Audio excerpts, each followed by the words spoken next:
On rentre dans le sujet, Inch'Allah. Qu'est-ce qu'un enfant? Pourquoi ce sujet, il est important? Vous saurez l'importance de ce sujet si vous arrivez à poser la question, qu'est-ce qu'un enfant? À travers la thématique, bien sûr. Un enfant, c'est, normalement, la projection du parent. Ce que le parent voudrait être, il va essayer de faire en sorte que l'enfant le soit.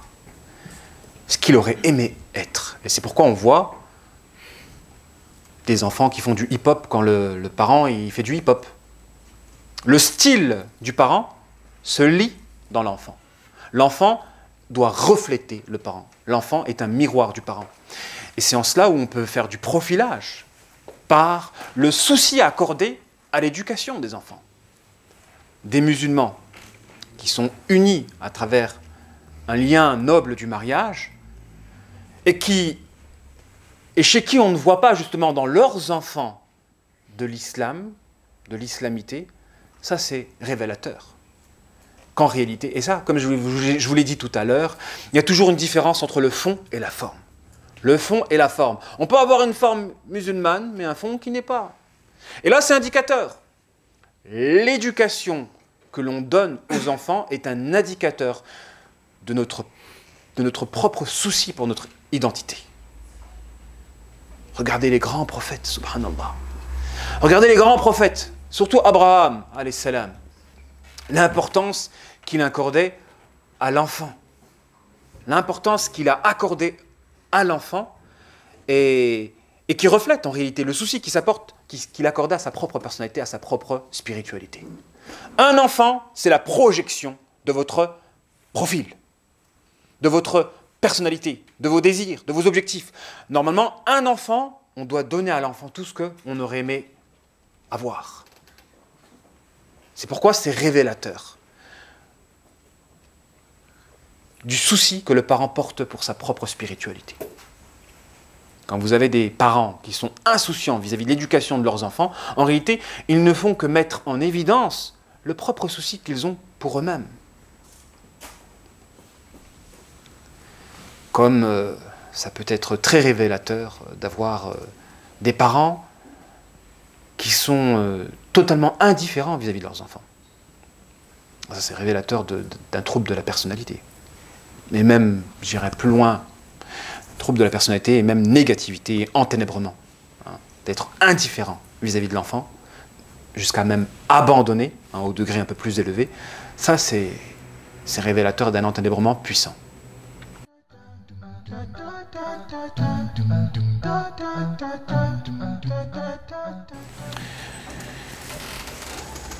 Alors je rentre dans l'introduction,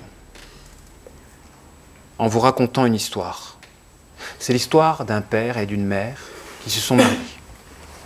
Ils se sont mariés et ils ont conçu donc des enfants.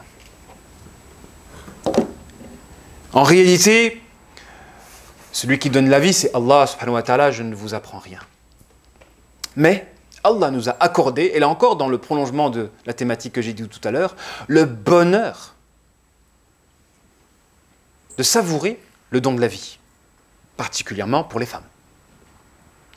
Elles le ressentent plus que nous parce qu'elles portent l'enfant. Elles le portent, elles l'engendrent. Donc, Allah a accordé à la femme ce bonheur de donner la vie. Nous, on est bien convaincus que la vie, c'est Allah qui la donne. Mais il a accordé à la femme de partager l'émotion de pouvoir donner la vie. C'est pourquoi elles sont plus miséricordieuses, etc. Donc il a accordé. Là, on rentre dans le fait que la cause première de la vie, c'est Allah, c'est lui qui donne l'âme, c'est lui qui façonne la créature, l'enfant à l'intérieur, etc. La femme ne fait rien. Tout se passe sans son consentement à l'intérieur de son ventre. Mais elle va savourer le don de la vie, malgré qu'elle n'a aucune part dans la constitution organique de son enfant. Elle n'a aucune part dans cette affaire. Et pourtant, elle va ressentir le don de la vie. Parce que justement, nous, en tant qu'êtres humains, on peut ressentir des choses, on peut penser des choses qui ne sont pas spécialement les nôtres. Pour preuve et pour illustration, le don de la vie qu'une femme peut recevoir. Donc, c'est, comme la vie, c'est l'un des bonheurs le plus élevé, le plus suprême, vivre. C'est l'un des plaisirs les plus élevés. Donc forcément, le don de la vie est l'un des bonheurs les plus suprêmes. Et quand il y a une grande amplitude entre le plaisir et la peine, la douleur est proportionnelle à cette amplitude. Parce que dans l'histoire que je vous cite, et qui est une histoire vraie, ce couple de musulmans-là, qui se sont mariés, qui ont eu des enfants, ont fait preuve d'irresponsabilité en allant dans un pays en guerre. Et à l'heure d'aujourd'hui, ils sont tous morts. Tous morts. Hein. Je me suis arrêté sur ce récit-là, que des gens que je connaissais, hein, ils sont du 93. Je me suis arrêté sur ce récit-là, et je me suis dit, subhanallah, quelle douleur. En me concentrant sur les enfants. Les adultes, c'est des adultes, ils assument, d'accord. Les adultes sont des adultes, ils assument. Mais les enfants, de les emmener... alors je vais rentrer dans un hadith, je ne vais pas faire de hors-sujet, me concentrer sur pourquoi. Je vais prendre juste un hadith qui est authentique, rapporté par Muslim, où un compagnon voulait rejoindre le prophète à la période mécoise, et le prophète a dit « Reste où tu es, ne me rejoins pas ».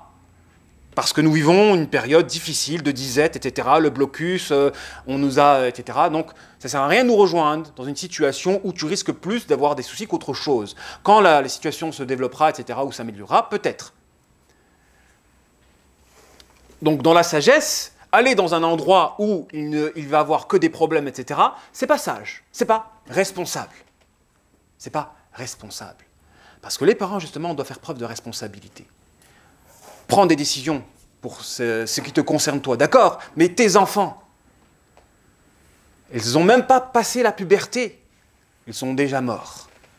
Ils ont vécu, on leur a donné la vie, Allah c'est lui qui donne la vie, mais en étant une co-seconde, on leur a donné le don de la vie, et on est nous-mêmes responsables de ce retrait. Et on est nous-mêmes responsables de ce retrait. Et c'est là où on doit ressentir une douleur forte, parce que l'amplitude est la plus extrême. Donner la vie et retirer la vie. Parce que c'est sûrement des parents qui aimaient leurs enfants. Donner la vie et la retirer. Involontairement. Je ne parle pas de ces parents criminels qui vont tuer leurs enfants. Je parle de ces parents qui ont manqué à l'endroit du devoir de responsabilité et qui ont été, pareil, des causes secondes de la mort de leurs propres enfants. Tout ça pour vous dire que j'ai introduit cette thématique-là par la notion de responsabilité et d'irresponsabilité. Là, je vais parler aujourd'hui de la responsabilité parentale et du danger de l'irresponsabilité parentale. Parce qu'à chaque fois qu'un parent est responsable à l'endroit de l'un de ses devoirs, en réalité, il ne fait que respecter un droit de l'un de ses enfants. Malheureusement, on néglige le droit des enfants. Et ils ont des droits.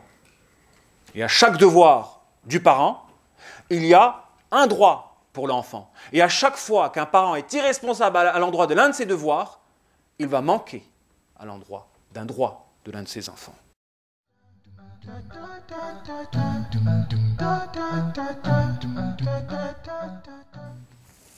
Les responsabilités, c'est quoi? C'est l'action de ne pas assumer ses fonctions. D'où la nécessité de connaître les fonctions premières de la parentalité. Pour tous ceux qui sont parents ou qui vont devenir parents, il est important de connaître ces 7 devoirs que je vais résumer, Inch'Allah. De toute façon, la conférence, je vais l'accélérer, ce ne sera pas long, on fera juste une pause café tout à l'heure avant de parler des remèdes, Inch'Allah.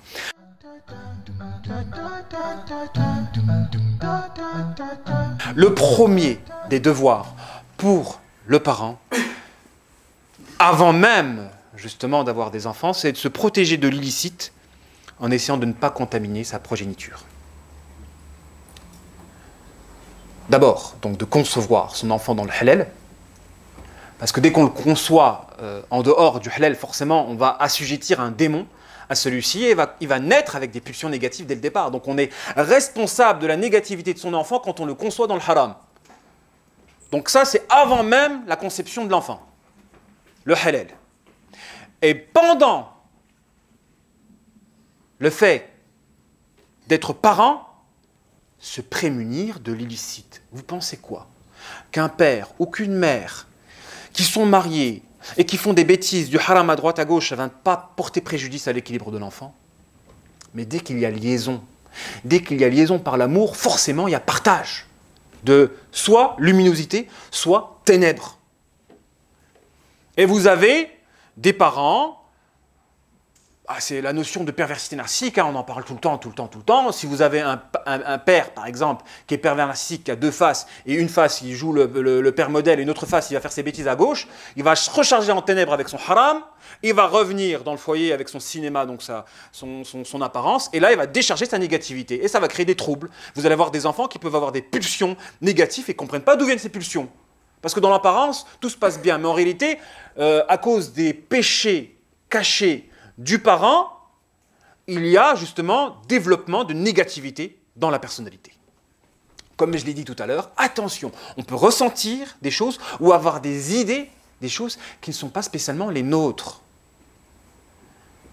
Comme le West-West par exemple.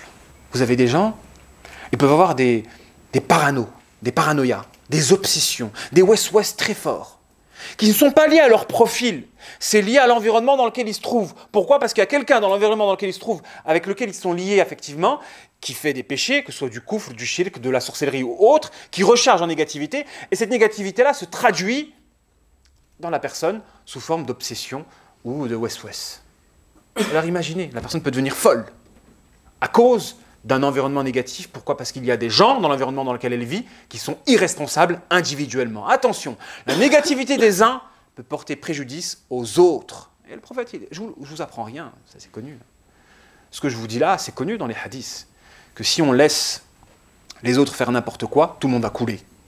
La parabole du bateau, où les gens qui sont en bas, au lieu de chercher de l'eau en haut, ils font un trou dans la coque. Si on les laisse faire, tout le monde coule. Si on laisse faire les gens autour de nous faire du mal, ça va porter préjudice sur nous. Là, à l'échelle de la société, que doit-il en être à l'endroit de la famille? C'est encore plus important, la famille. Alors, un parent, s'il aime ses enfants, comme je vous l'ai dit tout à l'heure, l'enfant est une projection du parent. Et c'est un témoin qui permet de savoir si vous êtes soucieux à l'endroit de votre propre profil, de votre propre personnalité. Si vous êtes insouciant à l'endroit de l'éducation de vos enfants, ça ne fait que traduire que vous êtes insouciant par rapport à vous-même. Pourquoi? Parce que l'enfant est censé être votre reflet. À partir du moment où vous êtes quelqu'un qui est soucieux à l'endroit d'éducation de vos enfants, vous devez être soucieux à l'endroit de votre spiritualité individuelle et vous ranger spirituellement. Et à chaque fois que vous pouvez être tenté de faire un péché, de vous dire que si je le commets, je vais peut-être enténébrer quelqu'un que j'aime, mes enfants, mon épouse, mon époux. Pour vous dire que vos erreurs individuelles peuvent porter préjudice à les gens qui sont proches de vous. Alhamdulillah, Allah subhanahu wa ta'ala, il a un de ses noms qui est sublime. Al-Halim.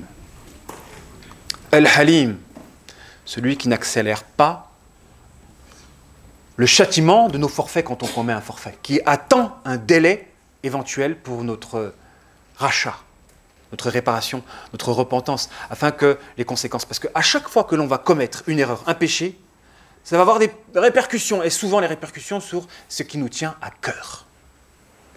Et si vos enfants sont dans vos cœurs, voilà, et vous avez des enfants qui sont très turbulents, ça part dans tous les sens, ou etc. À la base, un enfant, c'est un ego.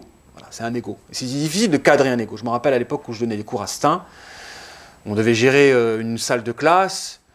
À la fin, le mercredi après-midi, j'étais KO, je dormais direct. Pourquoi? Parce que c'est des égos, ça va dans tous les sens, tac, tac, tac. Et moi, je dois cadrer. Donc, l'énergie, je gaspille l'énergie de cadrer des égos qui vont à droite, à gauche. Un enfant, ça va à droite, à gauche. C'est difficile, hein, surtout la période de 2, 4, 5 ans. Là, c'est... Alhamdoulilah, dès que l'enfant grandit, la raison prend le dessus et la personne commence à se cadrer l'enfant commence à se cadrer par lui-même. Mais le but de l'éducation, c'est de cadrer, de mettre un cadre à cet ego-là qui peut nous faire craquer. C'est un discours qui... Les gens aiment bien entendre « Ah, quelqu'un qui nous comprend », parce qu'on craque parfois. Surtout les hommes, parce qu'ils patientent moins. Les hommes, oulala, on laisse, parce qu'ils ont plus de patience, les femmes, par rapport à ça. Se protéger de l'illicite, si on est soucieux de nos enfants. Premier devoir parental. Se protéger individuellement de l'illicite. Et de vous dire qu'à chaque fois que je commets une erreur, cette erreur-là, il peut avoir des répercussions sur notre entourage, et particulièrement l'entourage qui nous tient à cœur. Deuxième devoir, chérir l'enfant. Le chérir, le nourrir d'amour, de considération et de bienfaits. Et ne pas en faire un objet de rivalité et d'opposition vis-à-vis du conjoint s'il y a une dispute ou autre. Un enfant, c'est une personne à part entière. On doit lui donner de l'amour, le chérir, le considérer, le nourrir de bienfaits. Il existe, c'est un enfant qui a une personnalité, il faut qu'il existe, il a le droit d'avoir des activités que pour lui, il a le droit d'être le centre de l'organisation d'une activité. Malheureusement, notre génération à nous, on n'a pas connu ça, en tout cas. Les parents, ils étaient un peu... C'est vrai que la nouvelle génération accorde plus de considération aux enfants. Malheureusement, nos parents, je ne sais pas, il y a une génération, ça a été difficile. Hein. C'était difficile. On ne va pas critiquer nos parents à nous. Il y a une génération, c'est difficile. Voilà. Les parents qui restent ensemble et qui ne s'aiment pas spécialement. Les pères qui ne donnent aucun sentiment d'amour, ne connaissent pas le mot « je t'aime », etc. Pas d'activité pour les enfants, pas de cadeaux, rien du tout. Walou, au contraire que des claques, etc. Mais alhamdoulilah, on s'en est bien sorti. Malgré tout, on s'en est bien sorti. Hein. Mais il manquait un petit peu de... Et ça, vous le retrouvez plus, c'est vrai, il faut l'avouer. Hein. Je vais citer, de toute façon, certains, par exemple, le devoir de recul que les non-musulmans ont plus que nous. C'est vrai, il faut savoir reconnaître les qualités que les non-musulmans ont. Les non-musulmans, par exemple, ils ont ce recul, la distanciation vis-à-vis de l'enfant, qui fait que si l'enfant ne comprend pas, on va essayer de s'abaisser à son degré pour lui faire comprendre. Je vais t'expliquer la définition, c'est ci, c'est ça, etc. Tandis que malheureusement, nous, on est impulsifs, on démarre au quart de tour, tu comprends pas, paf. Pourquoi? Parce que on se colle. On se colle avec l'enfant, et quand on se colle avec l'enfant, on n'accepte pas que l'enfant ne comprend pas notre cadence, ou ne suit pas notre cadence. Et ça, c'est mauvais pour l'éducation. Et c'est ce qui arrive souvent, et c'est ce qui mène à la violence, parfois. La violence de ces frères qui ne supportent pas que leur sœur fait des bêtises. C'est pas de la haine, en réalité, c'est de l'amour, mais de l'amour qui se traduit par de la violence. Comme toi, t'es moi, t'es ma sœur, t'es moi, j'accepte pas que toi tu dérapes. Donc il va frapper une partie de lui-même. En réalité, tous ces garçons qui ne supportent pas que leur sœur fait des bêtises, c'est une manifestation de l'amour à travers de la violence. Je caresse un petit peu la chose, mais c'est toujours de la violence quand même. Chérir l'enfant d'amour, de considération et de bienfait. L'enfant a le droit d'être le centre d'une activité, hein, d'être le centre de notre considération. Et on doit le nourrir d'amour et lui dire, imaginez, ces enfants à qui on a dit qu'ils n'ont pas été voulus, à qui on a dit qu'ils ne sont pas aimés. C'est une souffrance horrible. C'est une souffrance horrible, pourquoi? Parce que l'enfant, justement, il se constitue par rapport à ces deux référentiels que sont ses parents. Et s'il ne reçoit pas d'amour de eux, il faut savoir qu'un enfant, quand il ne reçoit pas d'amour, quand il est enfant, il va développer un trouble de la personnalité, comme la sociopathie, par exemple. Généralement, ceux qui n'ont pas reçu d'amour, ils ont du mal à en donner. Et s'ils en donnent, ils explosent. Alors pour préserver, pour se prémunir de l'explosion, alors ils ne vont pas en donner. Ils ne peuvent pas donner d'amour. Ce n'est pas qu'ils n'ont pas envie. C'est des gens qui peuvent ressentir fortement. C'est que s'ils en donnent, ils vont s'autodétruire. Donc par prémunition, par préservation, par instinct de préservation, ils ne vont pas en donner. Parce qu'ils ne peuvent pas en donner. Donc donner de l'amour, c'est essentiel. Donner de l'amour à l'enfant, c'est essentiel et c'est le second devoir. 1. Se protéger soi-même de l'illicite. 2. Donner de l'amour. Le troisième devoir, sécuriser et protéger l'enfant. Il faut le sécuriser et le protéger. De quoi? Des ténèbres, de la nuisance physique, psychologique et traumatique. Des ténèbres. On ne doit pas abandonner ses enfants à n'importe qui. Il faut faire attention aux nounous, aux écoles dans lesquelles on va mettre nos enfants. Parce que c'est, je le répète, attention aux informations. Le but, c'est pas, dans l'éducation de nos enfants, de les remplir d'informations. Parce que derrière l'information, il y a de la luminosité ou des ténèbres. Et si vous avez des professeurs qui sont ténébreux, malgré qu'ils ont un enseignement qui est correct, avec des bonnes informations, ils peuvent enténébrer vos enfants. Ils peuvent enténébrer vos enfants. Donc on doit sécuriser et protéger nos enfants de l'enténébrement, du fait qu'ils peuvent être en contact avec des personnes qui peuvent leur enseigner, inculquer des valeurs négatives. Et très souvent, c'est arrivé. Vous voyez vos enfants qui n'ont pas l'habitude de dire des insultes. Il n'a pas l'habitude. Il a dormi un petit peu chez quelqu'un et qui commence à sortir des gros mots. Les gros mots ne sont pas venus nulle part. Hein. Un enfant, ça n'invente pas. Un enfant, ça n'invente pas. Quand il y a des choses qui sortent de sa bouche, c'est qu'il a acquis. Il a absorbé des choses. Il a absorbé des ténèbres. Et même dans son comportement. Et si vous l'expérimentez vous-même avec vos propres enfants, vous le verrez, que s'il a des comportements étranges, comme, je ne sais pas, parler trop avec, vouloir parler des bisous avec les garçons, etc., qu'est-ce qu'il regarde comme dessin animé? Qui il fréquente?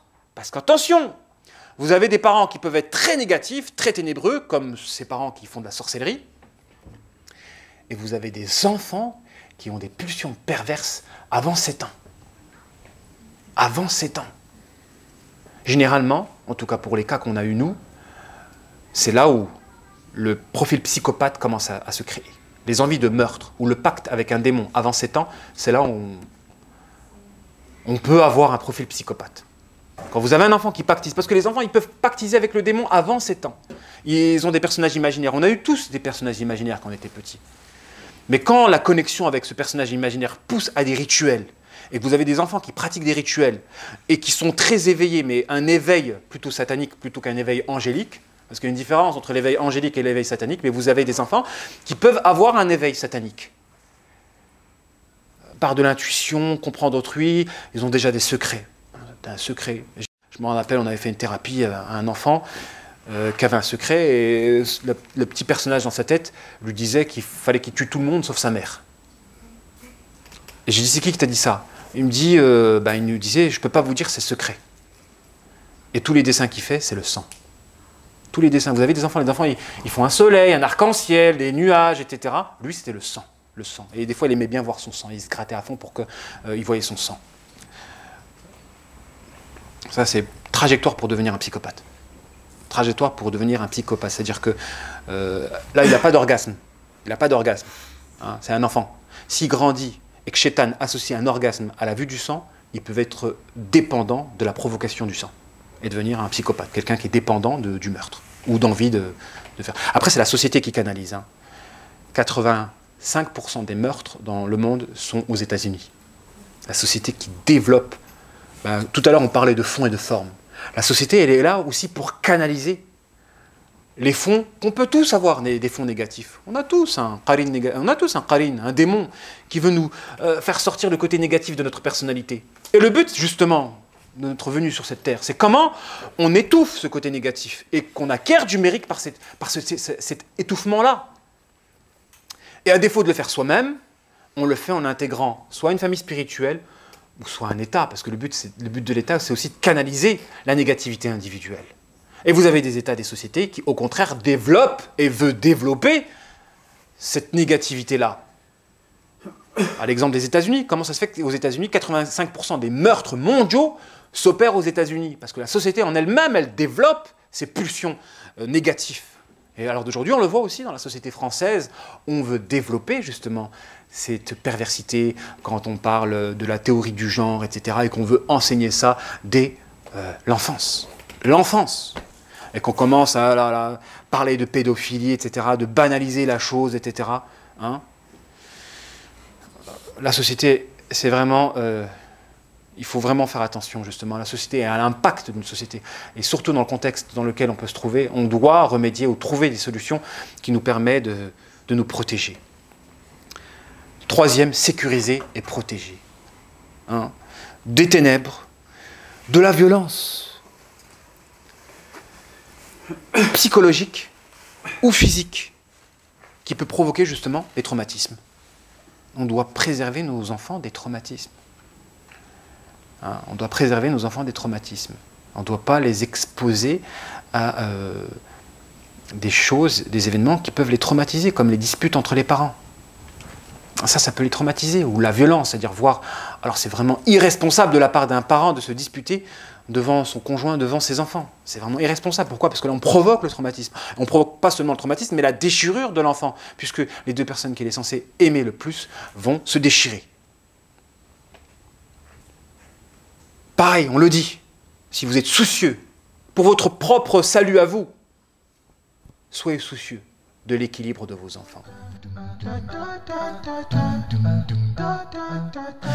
Quatrième devoir, l'équilibre. Assurer la concorde dans le foyer et éviter les disputes de couple susceptibles de le déchirer. On doit équilibrer l'enfant, faire en sorte que le référentiel dans lequel il se trouve soit vraiment stable. La concorde et l'harmonie, qu'il puisse savoir que la femme est une femme dans ce foyer et qu'un homme est un homme, et pas l'inverse. Hein? Alors d'aujourd'hui, c'est un peu inversé. La femme, elle va travailler dehors, elle va diriger, et l'homme, il reste avec la télécommande. Tac, tac, tac, tac. Il y a un peu une inversion. Non, il faut équilibrer. Il faut que l'homme ressente la virilité du côté de son père et qu'il ressente la miséricorde du côté de sa mère. Il faut que les deux parents soient unis à travers l'éducation qu'ils vont inculquer à leurs enfants.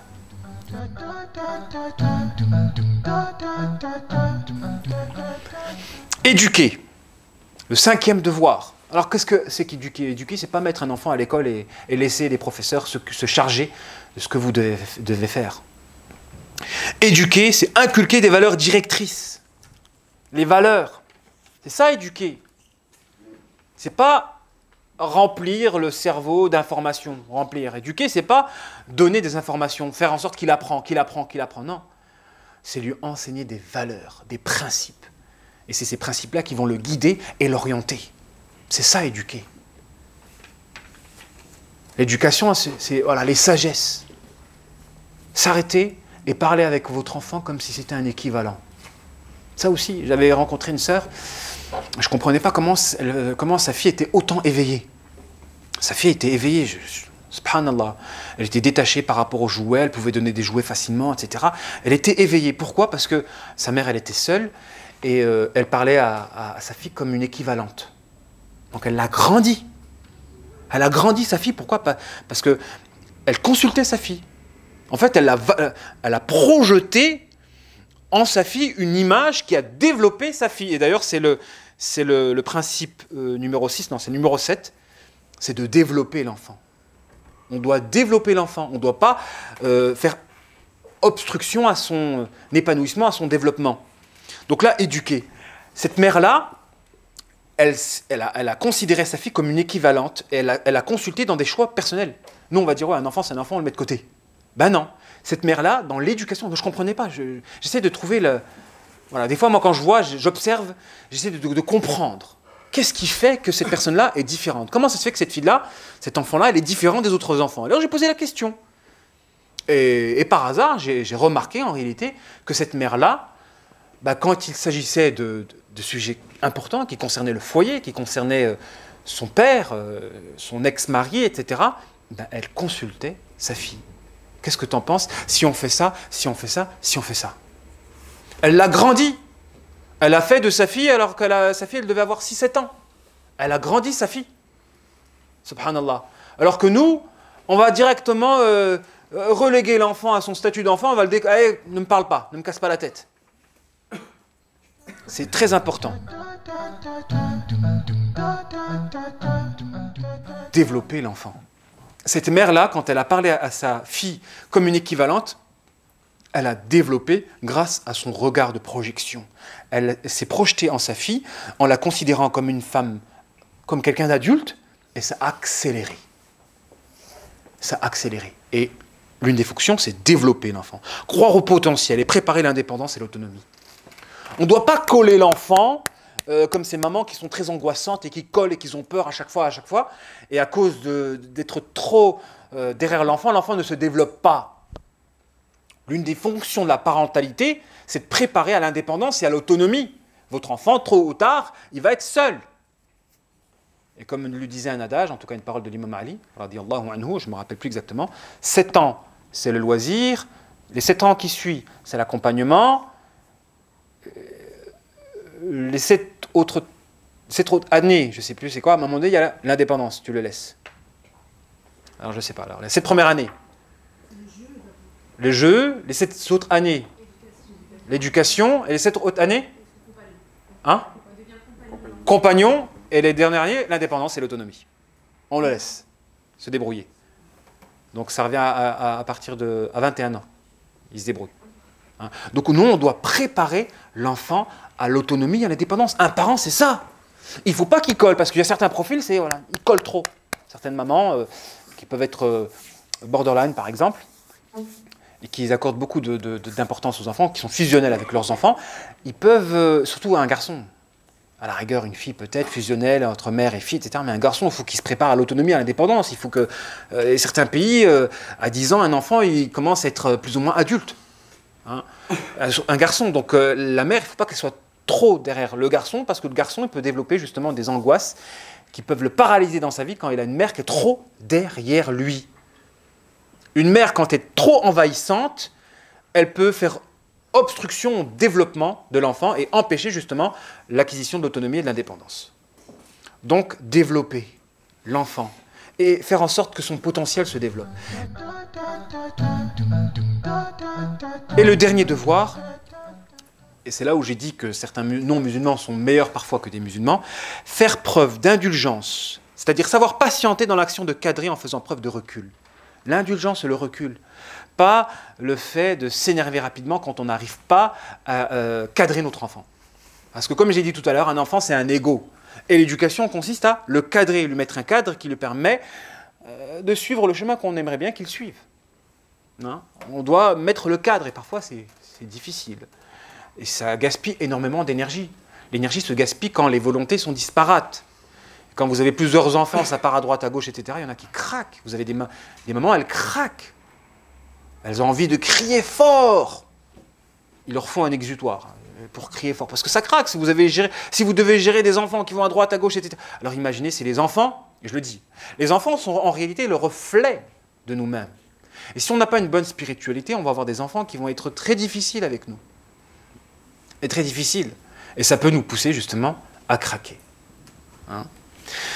Alors ça, c'est tout ce qui concernait l'irresponsabilité parentale et les différents devoirs. Je le répète. 1. Se protéger soi-même de l'illicite. 2. Chérir l'enfant d'amour et d'affection. 3. Sécuriser et protéger. 4. L'équilibrer en assurant justement la concorde dans le foyer. 5. L'éduquer en lui inculquant des valeurs directrices. 6. Le développer en le préparant à l'autonomie et à l'indépendance. 7. Faire preuve d'indulgence et de recul dans l'éducation par le fait de patienter le fait qu'il ne pourra pas comprendre tout de suite. Ça arrive par exemple quand vous l'aidez à faire des devoirs et qu'il ne comprend pas. Mais vous comprenez parce que voilà, vous avez fait votre parcours. Mettez-vous à sa place. À votre époque, vous avez un professeur qui vous tapait aussi dans le crâne quand vous ne comprenez pas. Hein? C'est pour ça qu'il ne faut pas exiger aujourd'hui ce que nous, à l'époque, nous aussi on ne comprenait pas. On avait des professeurs qui nous... Voilà, je me rappelle à l'époque quand j'étais petit, moi, ma professeure, elle m'avait mis une règle comme ça, elle m'a tapé sur le front, comme ça. Mais c'est quand que tu vas comprendre? Paf!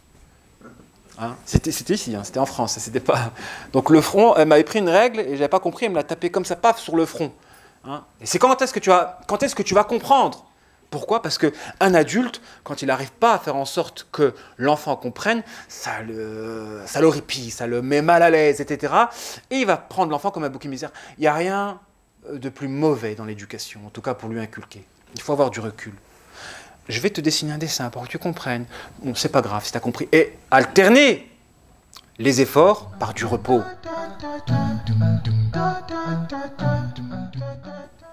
Ça, c'est important. Le loisir. Hein. Le loisir. Les enfants, ils ont besoin de s'amuser. C'est l'une des étapes de leur existence, en fait. Le jeu, le loisir, c'est l'une des caractéristiques. C'est l'un des aspects qui caractérise justement cette période de la vie, l'enfance. Alors imaginez. Hein, c'est pour ça que j'ai beaucoup bossé dans l'humanitaire par rapport aux enfants qui sont en Syrie, parce que ce n'est pas leur place. Ce n'est pas leur place d'être là-bas. Hein. Et mettez-vous à leur place de ces enfants-là qui veulent s'amuser, mais bombes, des bombes, des bombes, des bombes, bombes, des bombes, des bombes. Hein. Des bombes, des bombes, des bombes, des bombes. Mettez-vous à leur place, alors que, normalement, non, ils doivent s'amuser, ils doivent le loisir, etc. Mais mettez-vous à la place de ces enfants-là. Donc, c'est le droit au loisir. Il faut alterner entre les efforts. D'accord, on doit éduquer, mais l'éducation, c'est pas uniquement que des efforts, des efforts, des efforts. Le droit au loisir.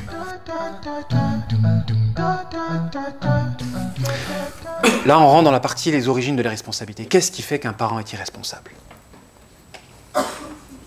Qu'est-ce qui fait qu'un parent est irresponsable? Alors avant tout, la première des raisons qui explique l'irresponsabilité parentale, c'est la corruption. Qu'est-ce que j'entends par corruption? La corruption ou le trouble de la personnalité, ce sont les deux principaux facteurs qui expliquent l'irresponsabilité parentale. Quand on a un parent qui a un trouble de la personnalité, forcément, il va être tôt ou tard irresponsable. Ou quand on a un parent qui est corrompu. Alors la corruption, c'est l'action de placer l'intérêt de soi avant celui des autres. La corruption peut être volontaire ou subie, quand fruit d'une illusion ou d'une ignorance, l'individu pense bien faire alors qu'il mène les siens à la perte. Donc on peut être corrompu parce qu'on est illusionné en pensant bien faire, et on met son intérêt perso, en tout cas sa conception du meilleur, avant les intérêts de ses enfants. Pour le couple que j'ai cité tout à l'heure, et qui sont partis dans un pays en guerre, ils ont placé leur conception avant les intérêts de leurs enfants. Parce que ce n'est pas un endroit où les enfants doivent y aller. Un endroit où, boum, des bombes, des bombes, des bombes, des bombes, etc. Et de voir l'horreur, les cris, etc. On ne doit pas accorder ça à des enfants. On ne doit pas. Et même à des femmes, tout simplement. Et l'exemple est prophétique, suffit. Les seules femmes qui participaient parfois à des djihads, elles n'étaient pas très nombreuses, mais c'était pour des soins et pour accompagner les hommes, etc., pour les blessés, pour les blessures. Mais d'installer des familles entières et de vivre dans des zones où il va y avoir une coalition contre eux, non. Ça ne s'est jamais fait à l'époque du prophète, alayhi salatu wassalam. Jamais. Donc on ne doit pas exposer nos familles à des situations d'insécurité horribles. Et je ne parle même pas de toutes ces femmes qui se sont fait attraper. Hein. Là, j'ai parlé du droit des enfants. Je ne rentre même pas dans le cas de toutes ces femmes qui se sont fait attraper. Hein.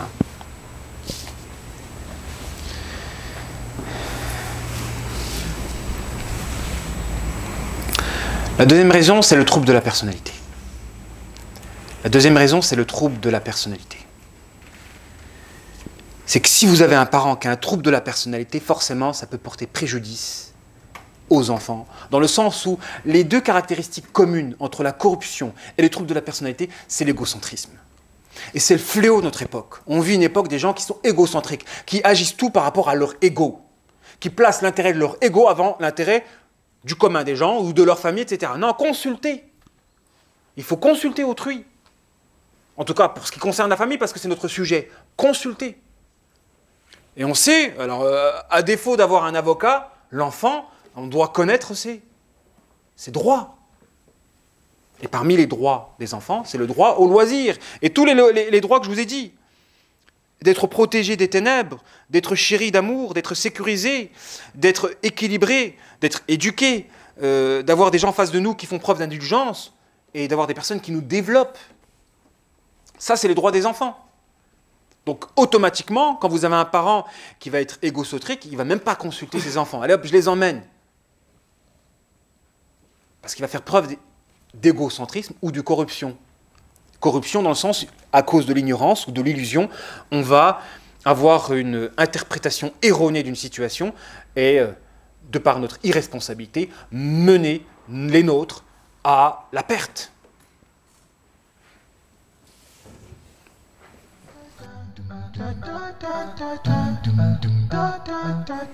C'est l'égocentrisme.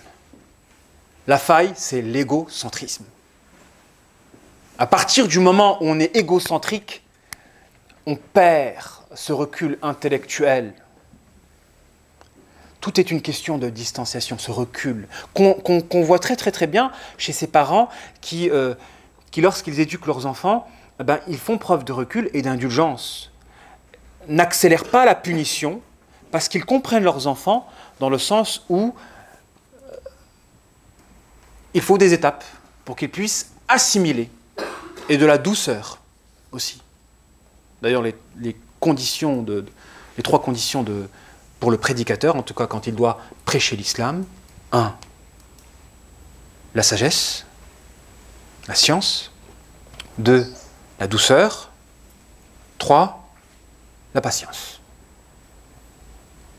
Les trois caractéristiques que Cheikh l'Islam Ibn Taymiyyah cite, les trois conditions nécessaires pour le prédicateur quand il doit prêcher. Il doit être doté d'un savoir, il doit être doux, indulgent, il doit être patient. C'est pareil pour le parent. Le parent doit s'habiller de ces trois caractéristiques-là, subhanallah. Soyez doté de sagesse en comprenant le comportement adéquat qui peut permettre justement la réforme et l'éducation de vos enfants. Soyez doux et patient en respectant les étapes de l'assimilation. Et dans ces trois caractéristiques-là, malheureusement, qui sont essentielles, qui sont appliquées normalement pour le prédicateur, mais qui doivent être appliquées pour le parent à l'endroit de ses enfants, il faut croire que nous avons des non-musulmans qui sont meilleurs que des musulmans. Est-ce qu'on fait preuve d'indulgence en respectant les étapes, ou est-ce qu'on violente automatiquement quand notre enfant ne comprend pas? Est-ce qu'on patiente? Est-ce qu'on fait preuve de sagesse? Ou est-ce que directement on attaque l'enfant comme si c'était un équivalent et il va refléter notre qarine et... Alors imaginez ces parents qui violentent leurs enfants quand le qarine du parent rentre dans l'enfant. On le voit chez ces mères-là, il y a des vidéos qui circulent, pour moi c'est horrible. Ces mères-là qui peuvent taper des nourrissons. Un nourrisson. Un nourrisson, hein. Et la mère qui ne supporte pas, qui crie, qui pleure. Et la mère qui, parce qu'elle craque, en fait c'est la scène, si vous voulez la comprendre en profondeur, c'est quoi? Le diable de la maman. Le diable de la maman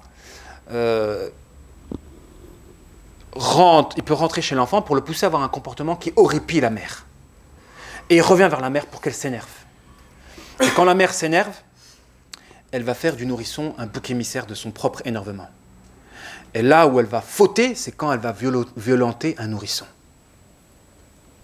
Vous avez des vidéos comme ça où la mère elle commence à être... Ou bien les nourrices. Avec des caméras, il y a beaucoup de vidéos comme ça. De ces nourrices qui violentent. C'est pour ça que quand je vous dis de protéger l'enfant, c'est aussi le protéger vis-à-vis des éventuelles personnes qui vont être proches de vos enfants et qui risquent de leur porter préjudice, de leur porter atteinte à leur intégrité, à leur santé. C'est horrible d'avoir une maman qui est censée être dotée de miséricorde, violenter un nourrisson. Et ça existe. Parce qu'il faut croire qu'à l'heure d'aujourd'hui, justement, la miséricorde disparaît. Et on a carrément des diables incarnés à l'heure d'aujourd'hui. C'est carrément des diables incarnés. Parce que la personne porte atteinte à ton propre équilibre à toi. Et je ne parle pas des meurtres. Et on a carrément des histoires de mères qui tuent leurs propres enfants. On les congèle, etc. Je ne vais pas rentrer dans le sujet, mais bon, si vous regardez quelques petites émissions, les faits divers, vous allez voir que ça arrive. Jusqu'à quel degré? On vit une époque vraiment où l'enténébrement se commence à se généraliser et s'accélère. Parce qu'on vit une époque où l'ego se développe. On a des égos de plus en plus développés. Et l'ego, c'est le but en réalité de l'éducation Si vous avez compris ce principe-là, je pense que vous avez compris énormément. C'est de cadrer l'ego. Autant le guide spirituel, il est censé cadrer l'ego de ses élèves, autant le parent, sa fonction à lui, quand on parle d'éducation, c'est comment il cadre l'ego de son enfant. C'est-à-dire, l'ego, il dirige l'enfant, le pousse à convoiter les choses qui lui font plaisir. Les cadeaux, les jouets.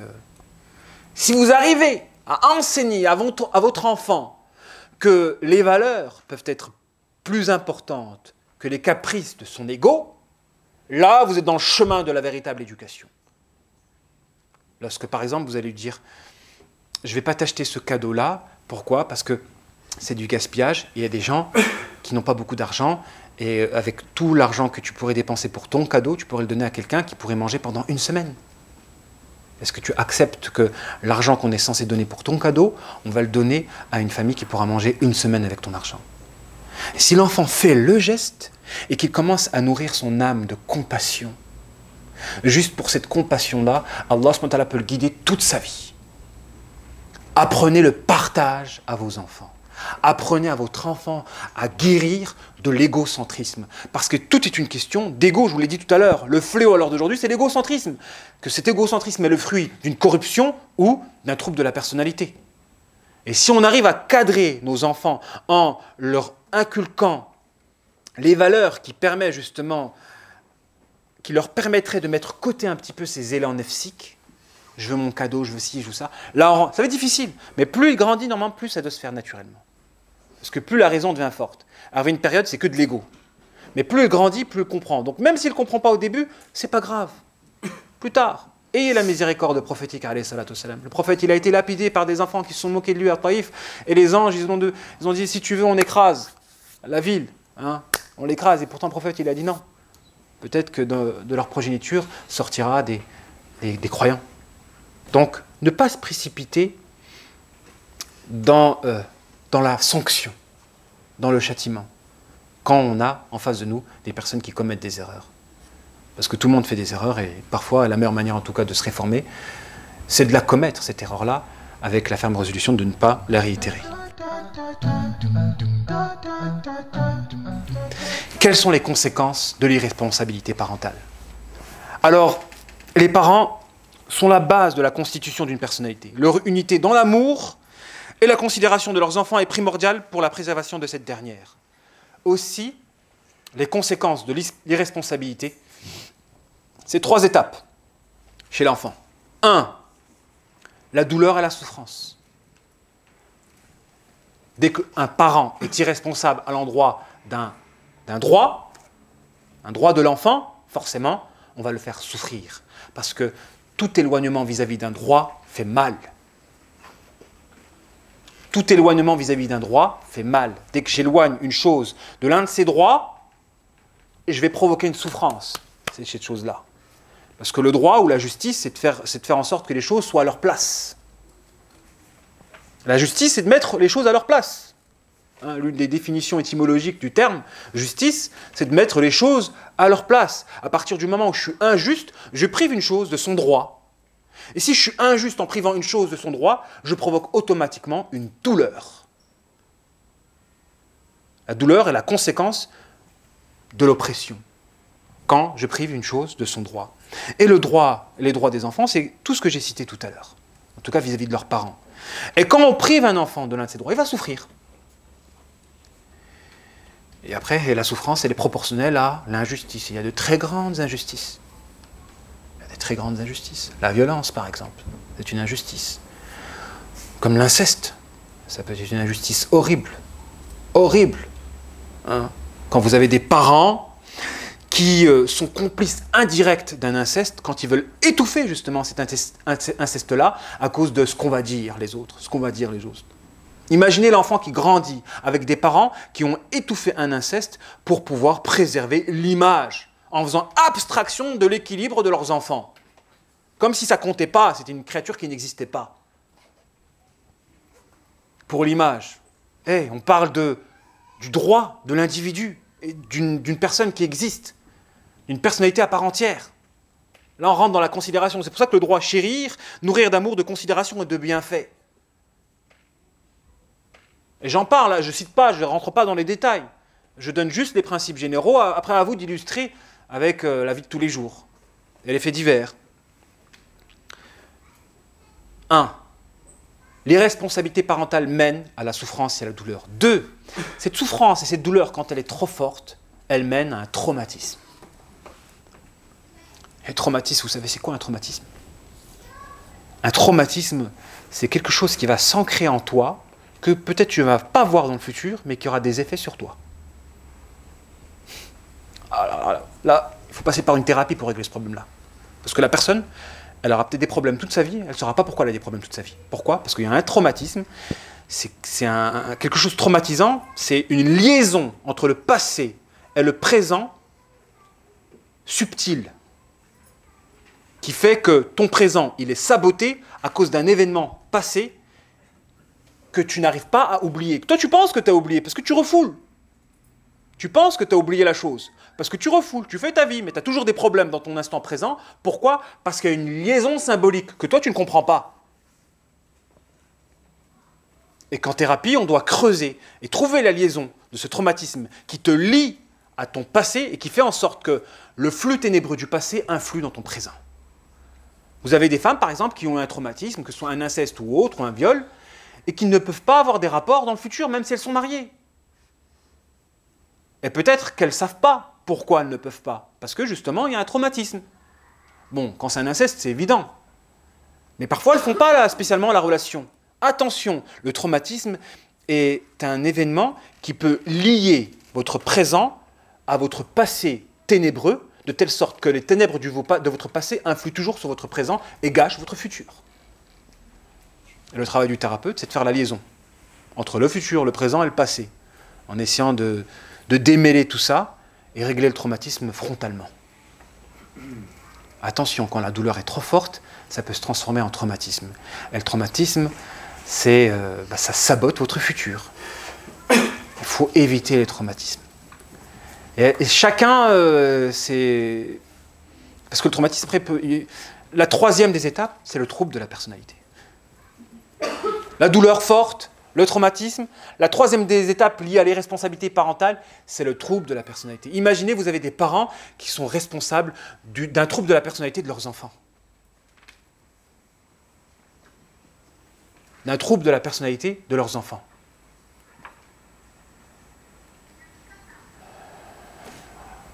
Ils étaient censés protéger l'enfant.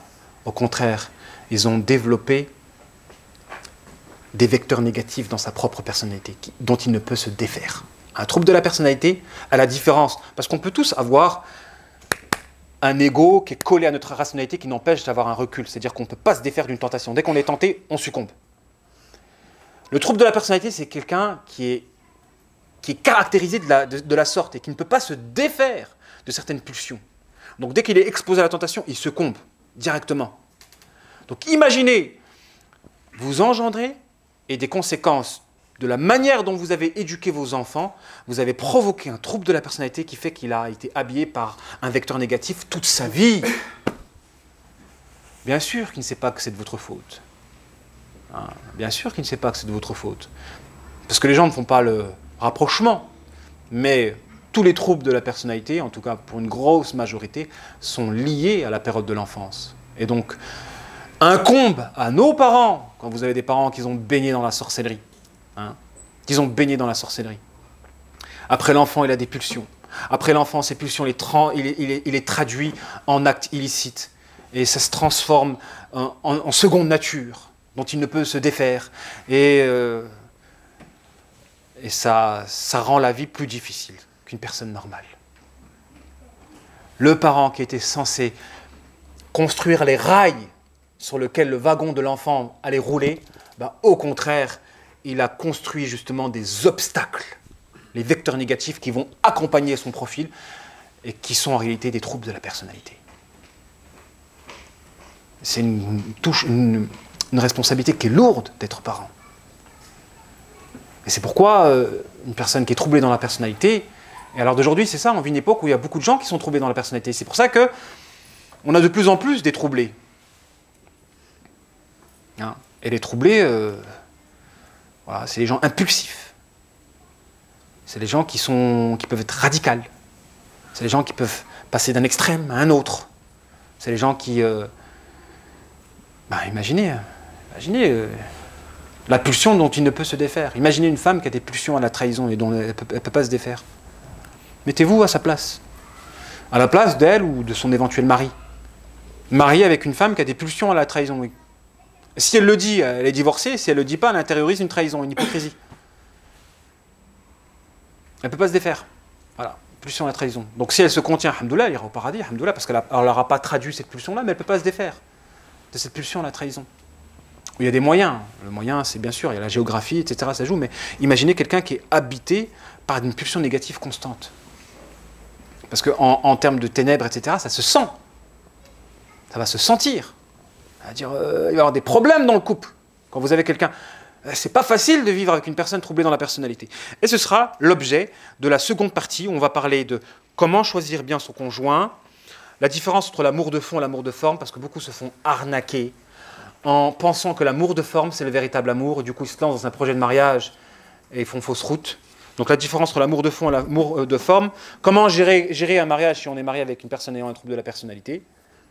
Comme il y en a beaucoup, donc il est fort probable que vous tombez sur une personne ayant un trouble de la personnalité. Et si vous devez vous séparer, comment vous devez vous séparer et comment gérer justement un éventuel remariage. C'est les 5 questions que l'on va traiter juste après la pause Kit Kat. Assalamu alaikum.